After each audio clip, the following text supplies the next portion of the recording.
All right, let's just jump right in. Trying to figure out all the little social cues people send can feel like you're trying to solve some kind of complicated mystery. So today, we're going to break down the signs that can help you figure out, where you really stand with someone. I mean, come on, it's a question we've all asked ourselves at some point, haven't we? You have an interaction and you walk away and it just feels off. And honestly, it can be pretty confusing and frankly a little draining trying to figure it all out. But here's the good news. You really don't have to anymore. The source material for this explainer actually lays out some surprisingly clear signs. So let's get some clarity, shall we? Okay, so first up, we're going to start with the things you can actually hear.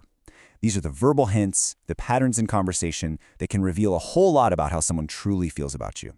Let's start with a really common one. So think about the last time you talked to a really close friend. I mean, those conversations can go on forever, right?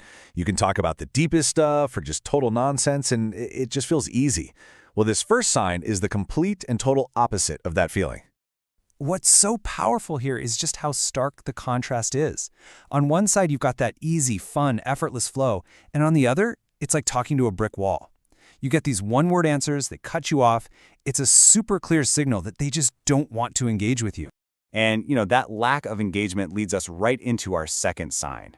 Oh man, we've all been here.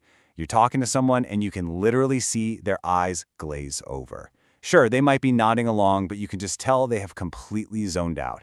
They're not taking in what you're saying because, let's be honest, they're just not invested in the conversation or in you.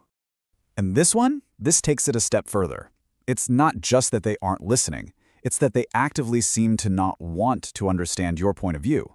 They might just brush off your thoughts, or even do that one-upping thing to steer the conversation back to them and just shut you down. Oh, this is a big one. You might notice they were in a great mood, laughing it up with someone else, but the absolute second they have to talk to you, their whole vibe changes.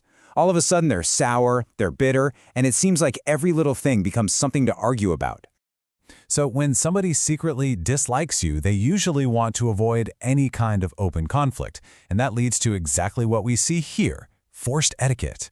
You know what I'm talking about? They'll smile, they'll be polite, but it all feels so hollow. It's really just a cover for some pretty passive-aggressive behavior. Okay, so let's shift gears and move into our second category. Because let's face it, sometimes what a person doesn't say is what speaks the loudest. This next set of signs is all about those nonverbal cues and actions that can tell you everything you need to know. Our bodies have this amazing way of telling the truth, even when our words don't.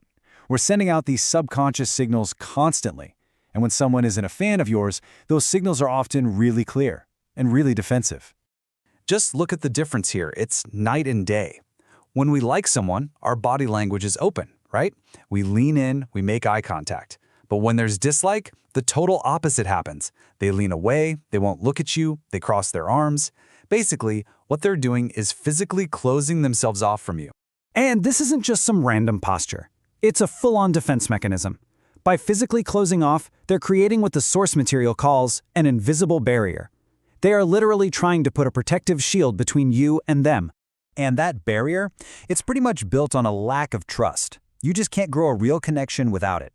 If someone secretly dislikes you, they'll almost always be suspicious of your intentions, no matter how good they are. You could be putting in all the effort in the world, but they'll consistently keep you at arm's length. And this is exactly why that connection never actually forms. Vulnerability, that's the glue that holds relationships together. So by refusing to be vulnerable or to trust you, they are actively stopping any kind of real bond from ever happening. This sign is all about deliberate action.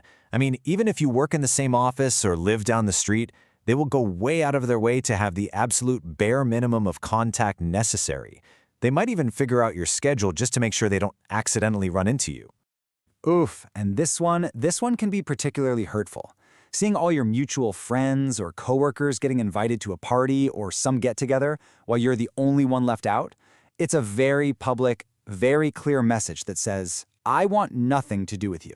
So we've gone through a whole lot of signs, both the things people say and the things they do. But what do we actually do with all this information? Well, this final section is about the most important sign of all and what it really means for you. Because after all is said and done, sometimes you just know. It's that instinct, right? That deep gut feeling that something isn't right in your interactions with this person. But here's the thing. Our intuition can be a little tricky. And that brings us to this really crucial question. How do you tell the difference between a true gut feeling and just general anxiety or insecurity? Because those things can make us misread situations entirely. This slide breaks down that key difference perfectly. See, anxiety is often this constant loud background noise of worry that just clouds your judgment. But a true instinct, that's different. It's a clear, strong signal that cuts right through all that noise. It's that calm, certain feeling that tells you, hey, this situation, it's just not worth your energy. And at the end of the day, this is really the core message. It's not about trying to win everybody over. It's about recognizing where your energy is actually valued and making a conscious choice to invest it there. So the final thought I want to leave you with is this. Knowing these signs isn't about collecting a list of who doesn't like you. It's about empowering yourself to make a choice. It gives you the clarity to focus on the connections that build you up, and to simply let go of the ones that don't. So, the question is, where will you choose to invest your precious time and energy?